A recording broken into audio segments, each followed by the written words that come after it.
मजलिस को आगे बढ़ाते हुए हमारे आए हुए दूर दराज से तशरीफ़ लाए हुए और अपनी तमाम तर मसरूफियात को बालाए ताक़ रख कर जो शख्सियत हमारे दरमियान मौजूद है, मोहतरम एडवोकेट आबिद हुसैन साहब, चांदुर बाज़ार तहरीके उलमाए हिंद के लीगल सेल इंचार्ज, मैं हज़रत से बड़े ही अदब के साथ गुजारिश करूँगा कि वो आए और अपने ख़यालात का इजहार सिर्फ 15 मिनट में पेश फरमाएँ। अस्सलाम वालेकुम। हज़रात गिरामी, तकरीब के मंच पर तहरीक उलमाए हिंद के सदर आली जनाब हज़रत मौलाना मुफ्ती नदीम साहब, इस्लाह माशरा कमेटी के सदर कारी साजिद साहब, हज़रत मौलाना रहमतुल्लाह नदवी, यहाँ पर मौजूद तमाम उलमाए कराम, हुफ़ाज़ कराम, आइम्माए कराम और मिल्लत इस्लामिया के तमाम अफराद, मैं आपका इस्तक़बाल करता हूँ। नाज़िम तकरीब ने जो निज़ामत के फ़राइज़ अंजाम दे रहे हैं, मुझे 15 मिनट दिया है और हज़रत मौलाना रहमतुल्लाह नदवी साहब ने तहरीक की जानिब से मुझे कहा कि आपको वक्फ बिल 2024 में जो अमेंडमेंट्स लेकर आई है उस पर रोशनी डाली है। तो 15 मिनट में 2 या 3 अमेंडमेंट पर रोशनी डाली जा सकती है। बाकी बहुत सारे अमेंडमेंट्स हैं जो हमारी रातों की नींद उड़ा देते हैं, उस पर रोशनी मैं नहीं डाल पाऊँगा। बहरहाल जहाँ से जो मौका नज़र आए मैं कह देता हूँ 10-15 मिनट में। तो फिर 15 मिनट में नहीं बोली जा सकती। ठीक।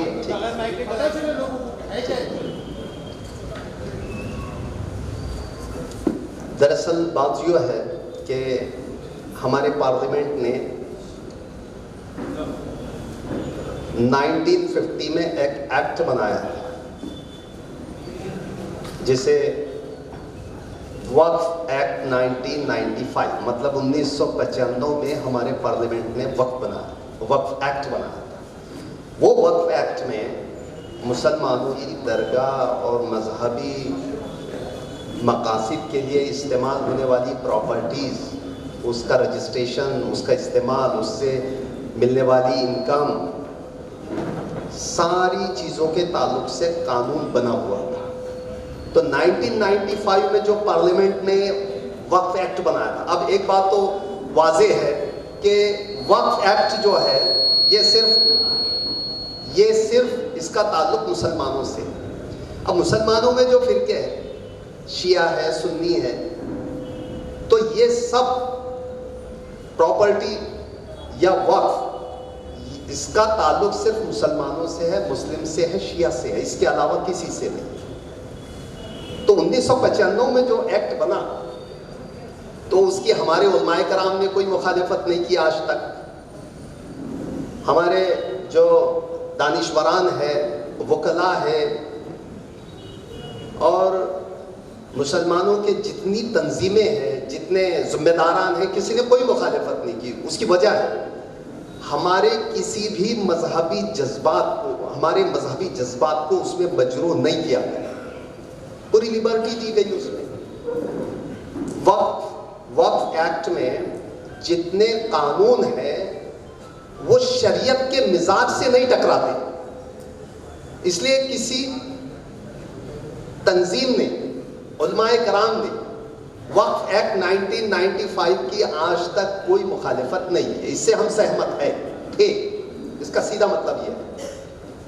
हालांकि जो वक्फ एक्ट है उसके तहत जो वक्फ बोर्ड बनाए जाते हैं, हर स्टेट का एक बोर्ड है, जैसे महाराष्ट्र का महाराष्ट्र स्टेट वक्फ बोर्ड है औरंगाबाद में।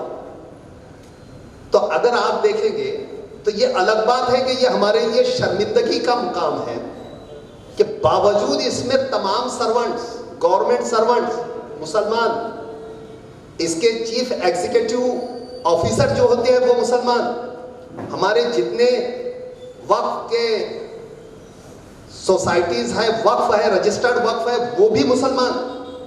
लेकिन करप्शन में ये डिपार्टमेंट किसी और डिपार्टमेंट से कम नहीं है। ये एक अलग बात है कि जो वक्फ बोर्ड है, वक्फ एक्ट के तहत बनाया जाता है, हमारी मिल्कियतें, ये भी अलग बात है कि हमारी वक्फ बोर्ड की मिल्कियतें हमारे मिल्लत इस्लामिया के काम नहीं आई ज्यादातर अब तक। हालांकि एक्ट अपनी जगह दुरुस्त है, मगर इस एक्ट को हमने खुद गंदा किया है, ये एक अलग मौजू है। मगर इस पर भी हम खामोश थे, हमारे उलमाए कराम खामोश थे, कराहियत के साथ हमारी तंजीमें खामोश थी। मगर जो अमेंडमेंट लेकर आ रही है गवर्नमेंट, 2024 का जो बिल आता है, पहले बिल बनता है, वो बिल हमारे देश की 2 हाउस है। अपर हाउस राज्यसभा होता है, लोअर हाउस लोकसभा होता है, जो हम चुन कर देते हैं, जिसमें हमने बलवंत वानखड़े साहब को चुन कर दिया, तो ये लोकसभा के मेंबर है, लोअर हाउस के मेंबर। तो पहले बिल लोअर हाउस में इंट्रोड्यूस होता है, बिल आता है, उस पर चर्चा होती है। अगर किसी कानून, किसी बिल पर ऐसी चर्चा हो कि जिससे हाउस 2 हिस्सों में बंटता हुआ नजर आ रहा है, या हाउस में अपोजिशन लीडर्स, अपोजिशन पार्टीज, इनका जबरदस्त अपोज हो, तो तब उस हाउस का सभापति रूलिंग पार्टी से कंसल्टेशन करके जॉइंट पार्लियामेंट्री कमेटी बनाता है, जिसे जेपीसी कहा जाता है। अब ये जेपीसी की जिम्मेदारी होती है कि पूरे मुल्क में वो बिल, वो कानून जिसके ताल्लुक से हाउस में बहस हो रही है, जो बर्निंग इश्यूज बना हुआ है हाउस में, और हाउस के बहुत सारी पार्टीज, अपोजिशन के लीडरान में जबरदस्त इख्तिलाफ है, वो सभापति रेफर कर देता है जेपीसी को। तो जेपीसी की बहुत इंपॉर्टेंट भूमिका होती है, बहुत इंपॉर्टेंट रोल होता है जेपीसी का।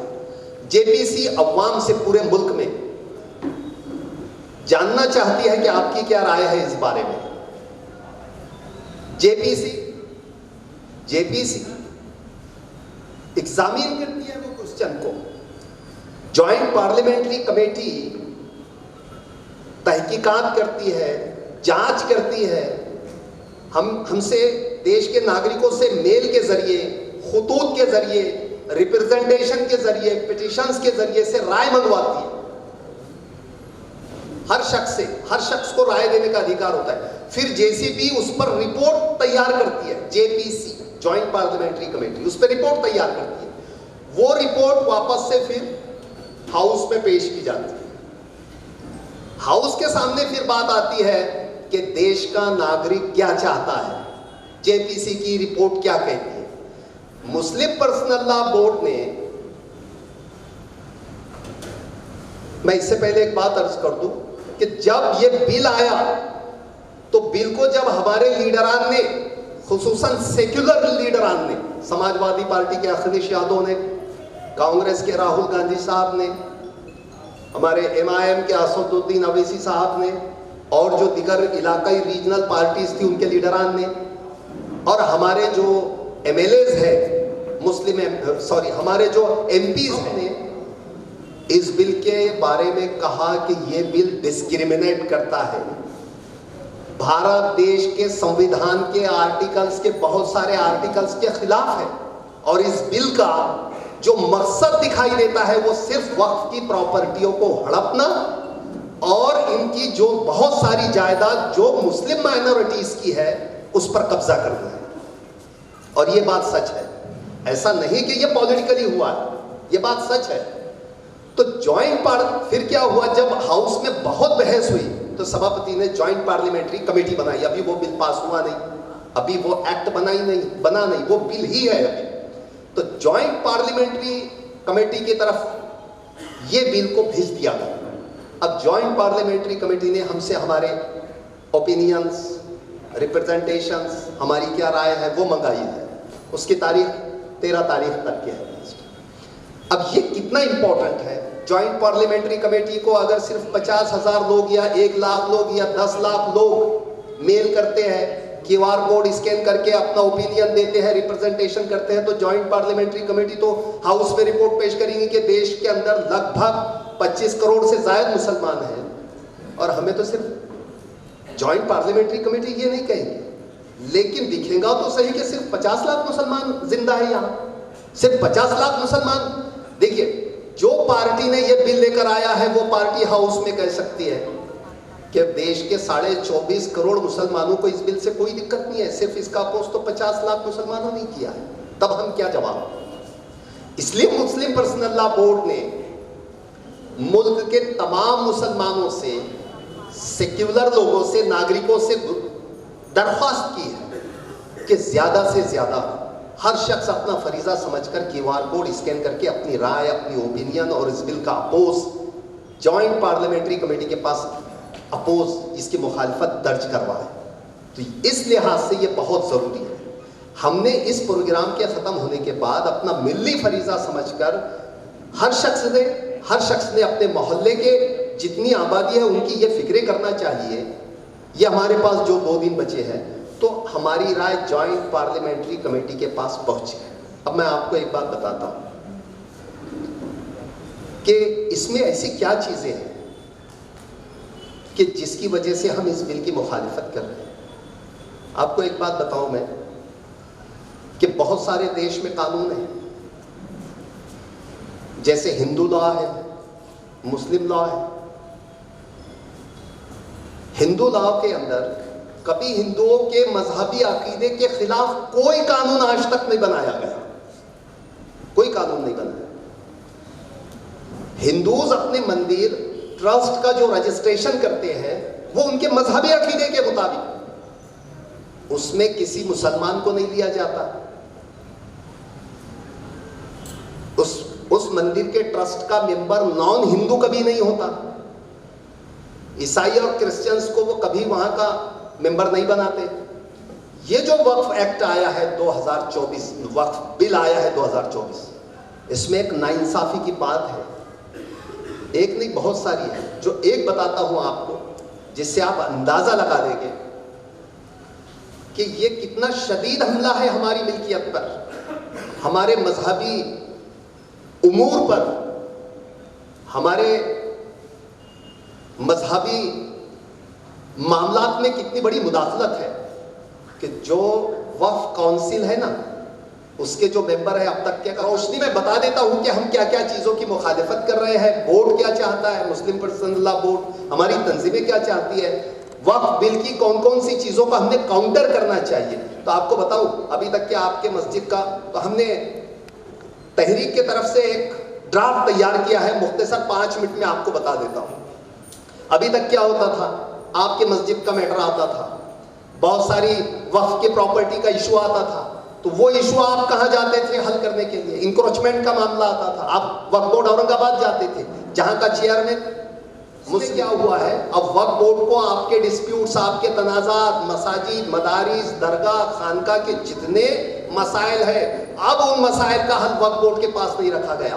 बल्कि आपको एक बात बताऊं, ये मसाइल हल करेगा आपके जिले का डिप्यूटी कलेक्टर, जिसको लॉ भी सही ढंग से नहीं समझता। ये एक्ट में सेक्शन 3(1) में, ये बिल में है। और डिप्यूटी कलेक्टर को भी वक्फ मामलात में कलेक्टर समझो, कलेक्टर ट्रीट किया जाएगा। अब आप बताइए, वो डिप्यूटी कलेक्टर जिसके पास हम जाते हैं, एडवोकेट जिया खान साहब बैठे हैं, वो डिप्यूटी कलेक्टर को हमारा सर का पसीना एड़ियों में उतर जाता है, लॉ समझाते समझाते, और समझते नहीं, उल्टे सीधे ऑर्डर होते हैं। वो वक्फ की करोड़ों की जायदाद के डिस्प्यूट्स का रिड्रेसल करेगा। ये बात कैसे बर्दाश्त की जा सकती। करप्शन बढ़ेगा। और डिप्यूटी कलेक्टर के कैबिन के बाहर, दरवाजे के बाहर आपके अमीर, हमारे उलेमा, बड़े बड़े वकील, ट्रस्ट के जिम्मेदारान हाथ बांध के खड़े रहे। मंदिरों के, मसाजिद, मंदिरों के, ट्रस्ट के, चर्च के, इनमें किसी के मामले में ये बात नहीं कही कि डिप्यूटी कलेक्टर के पास जाए। दूसरी एक बात, डिप्यूटी कलेक्टर को यह अधिकार होगा कि यह प्रॉपर्टी वक्फ की है कि गवर्नमेंट की है। वक्फ की 50% से ज्यादा ऐसी प्रॉपर्टीज हैं जो प्रॉपर्टीज पर गवर्नमेंट अपना ताबा बताती है। जहां पर गवर्नमेंट के बड़े बड़े ऑफिसर्स बने हुए हैं, लेकिन वो रिकॉर्ड में वक्फ प्रॉपर्टी है, तो हमारी डिमांड है कि ये प्रॉपर्टी हमको दी जाए। लेकिन डेप्यूटी कलेक्टर जिसका लॉ क्लियर नहीं होता है, जिसे कानून पूरी तरह नहीं समझता है, जो सही ढंग से क्वासी जुडिशियल अथॉरिटी कहलाने के लायक नहीं है, वो तय करेगा। और अगर आपके मस्जिद का कोई खेत है, आपके ट्रस्ट का कोई खेत है, तो वो जरा सा भी अगर उसको गवर्नमेंट का 7/12 में, इतर अधिकार में या कहीं और थोड़ी सी भी चीज दिखाई देती है, तो वो प्रॉपर्टी हैंड ओवर कर देगा गवर्नमेंट को। उसके बाद उसका फैसला आखिरी होगा, अपील नहीं है उसमें। फिर आपको जाना पड़ेगा हाई कोर्ट रिट पिटिशन करने के लिए। नोटरियों पर कौड़ियों के दाम में बिक रही है। मैं किसी दरगाह का नाम नहीं लेता, हमारे जिले में एक दरगाह है जिसके पास में 100 से एकड़ के ऊपर 100 एकड़ से ज्यादा जमीन है और वो बिकती है। मैं आपको बेचता हूं 100 रुपए के, इस टाइम पे आप इसको बेचते हैं, मिल्लत के कोई काम नहीं आ रही। अब आप बताइए, जहां अंबानी परिवार का मकान बना हुआ है, मुंबई का कलेक्टर कितने आसानी से वो वक्फ की लैंड हैंडओवर कर देगा। इसमें 15 अगस्त 2024 को प्रधानमंत्री ने कहा कि हमें ऐसे कानून की जरूरत है, ये स्पीच में कहा उन्होंने, जो सेकुलर होना चाहिए। और खुद उन्होंने ये बिल लेकर आया। इस बिल में प्रपोज्ड सेक्शन है 39 क्लाउज 9 सेक्शन 3 का। उसमें क्या बात कही गई है आपको बताऊं, बड़ी ताज्जुब खैज बात है। उलमाए कराम तो ये बात को हजम ही नहीं कर सकते। उसमें ये बात है, पहले वक्फ में था एनी पर्सन, पहले जो वक्फ एक्ट है 1995 का, उसमें एनी पर्सन, कोई भी शख्स वक्फ बना सकता है। अब जो बिल आया है उसके अंदर क्या कहा गया है मालूम, कि बाय पर्सन, सिर्फ वो शख्स, only by person practising Islam for at least 5 years, ऐसा शख्स वक्फ बना सकता है जो कम से कम 5 साल से इस्लाम पर कायम है या मुसलमान है। अब आपको बताऊं, इस मुल्क में कोई अथॉरिटी नहीं है जो सर्टिफिकेट देती है मुसलमान होने का। आप कहां से सर्टिफिकेट लाओगे कि मैं 5 साल से मुसलमान हूं और मैं वक्फ बनाने जा रहा हूं? कौन देगा ये सर्टिफिकेट? ना तो तहसीलदार को राइट दिए गए हैं इसमें, और अगर राइट दिए भी जाते हैं तो क्या तहसीलदार और कलेक्टर लेटर देगा कि मैं मुसलमान हूं, आप मुसलमान हैं? अगर आपके पास वो सर्टिफिकेट नहीं है तो आप वक्फ रजिस्टर नहीं कर सकते। ये बिल में सेक्शन 3 क्लाउज 9। अब पहले क्या होता था, मोहम्मद यूसुफ अगर वक्फ बनाना चाह रहे हैं तो कोई बात नहीं, सिर्फ आपका मुसलमान होना शर्त था। अब तो मुसलमान होने का 5 साल का पुरावा एविडेंस मांगा जा रहा है आपसे। तो इस एतबार से इसमें बहुत सारी ऐसी चीजें हैं जो मस्जिद के डॉक्यूमेंट्स क्लियर नहीं है, उसका डिस्प्यूट मैं कोई भी या बाहर का कोई भी शख्स कंप्लेंट करेगा, कलेक्टर के पास हियरिंग होगी और आखिर में होगा कि ये जो आपने भूखंड पर मस्जिद बनाई है, the land belongs to the government, यानी ये ज़मीन गवर्नमेंट की है, इसलिए आपको यहाँ से हटा दिया जाता है। बताइए कितने तनाज़ात पैदा होंगे, कितने लिटिगेशंस पैदा होंगे, कितनी बेचैनियाँ पैदा होंगी और क्या क्या नहीं होगा।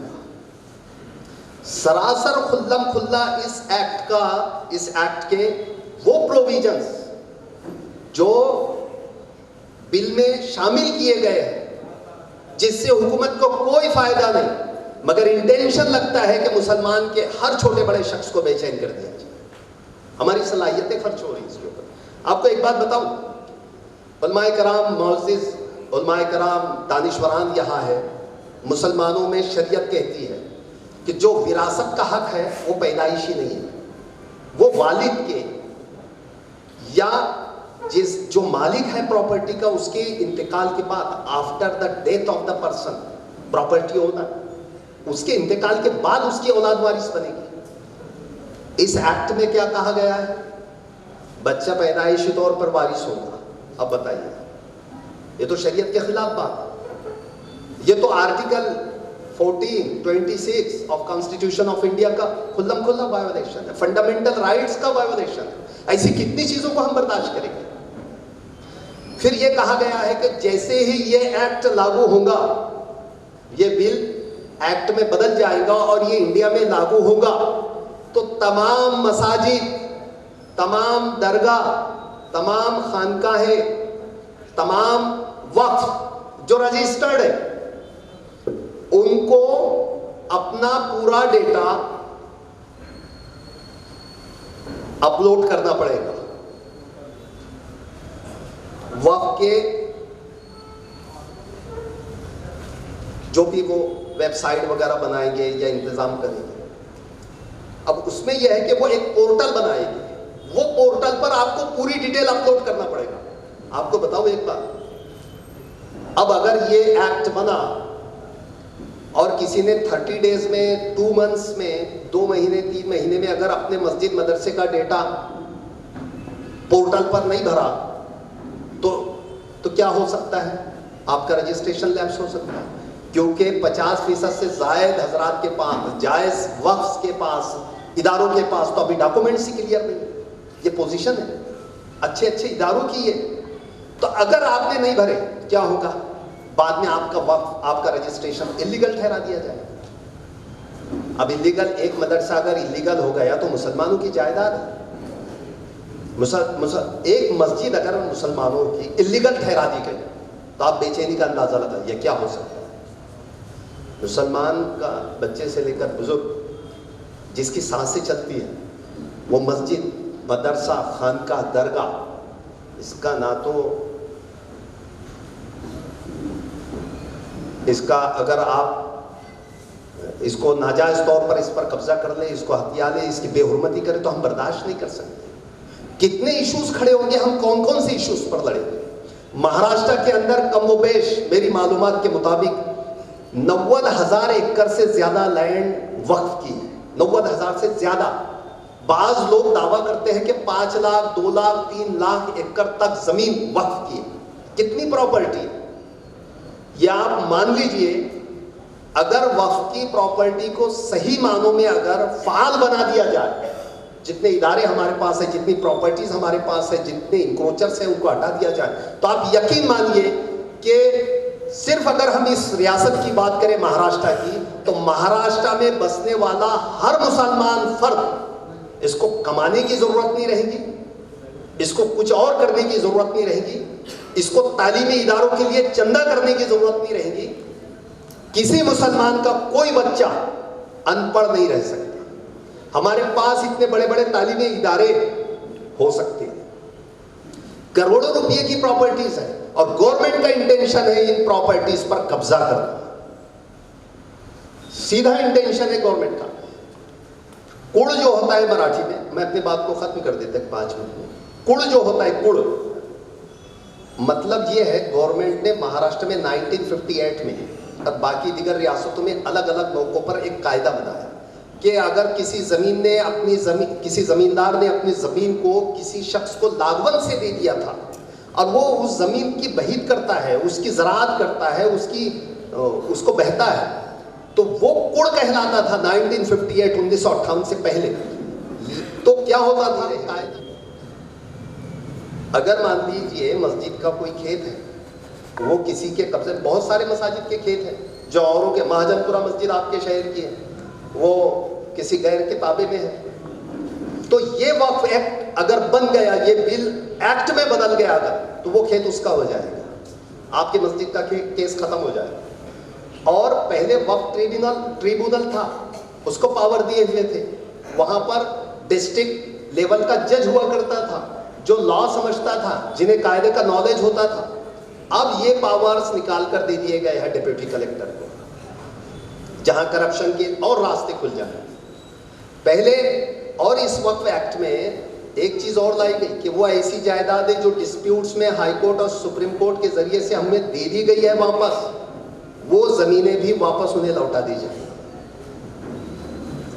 कुल मिलाकर ये जो वक्फ एक्ट है अब तक के का जबरदस्त नाइंसाफी करने वाला एक्ट, इसलिए इस एक्ट की मुखालिफत करना हर मुसलमान का बुनियादी फरीजा है। आज